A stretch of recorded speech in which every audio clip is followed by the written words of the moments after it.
السلام عليكم ورحمة الله وبركاته أصدقائي ومتابعيني. أنا آسف ليكم عشان النهاردة أنا جاي لكم في نصيبة أنا بسميها نصيبة عشان نصيبة كبيرة والله.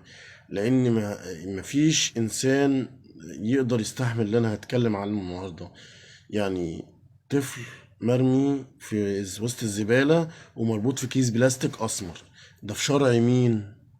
ده في شرع مين؟ في انهي ملة ولا في انهي دين اللي بيقول ان احنا حد ما عندوش ريحة الانسانية ولا ريحة القلب ان يربط طفله ويرميه في وسط الزبالة بنفس المشهد اللي انتوا هتشوفوه دلوقتي؟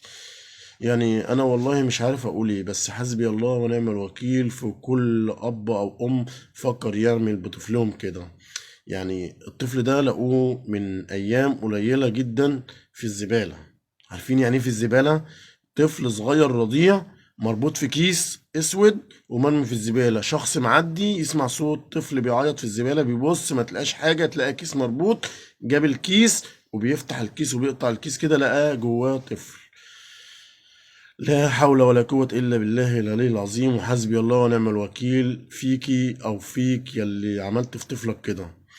يا جماعة، طب أنا عايزكم تساعدوني. أنا عايز المنشور شيروه على قد ما يقدر. أنا عايز كل الناس تشوف الفيديو، كل الناس تشوف الفيديو. لعل وعسى حد يشوف الفيديو يكون بيفكر يعمل كده في طفله، او هيفكر ان هو يعمل كده في طفله، يرجع في اللي هو بيفكر فيه، هيقول ان في حد هيدعي عليه. لاني انا بتحاسبن عليهم، بتحاسبن على الام وعلى الاب اللي عملوا في طفلهم كده، سواء كان ام او اب. حسب الله ونعم الوكيل فيهم ومنهم لله.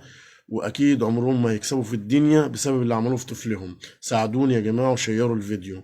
واستاذنكم بس لايك وكومنت وحركة اكسبلور، وشيروا الفيديو على قد ما تقدروا، لعل يجعلوا حسنات في حياتكم يعني، ورب وينفعكم في الدنيا واخرة ان شاء الله. وانا متشكر ليكم واسف ليكم. يعني انا متشكر ليكم ان انتوا سمعتوني، واسف ليكم عشان خاطر ان انا جبتكم حاجه زباله زي كده. زي ما انتوا عارفين انا محتوية بتكلم عن اخبار الناس والمجتمع، ودي حاجه انا ما كانش ينفع اسكت عليها. بس والله العظيم حسبي الله ونعم الوكيل في كل اب وام عملوا في طفلهم كده. منهم لله، منهم لله، منهم لله. ما تنسوش شيروا الفيديو يا جماعه. شكرا، السلام عليكم.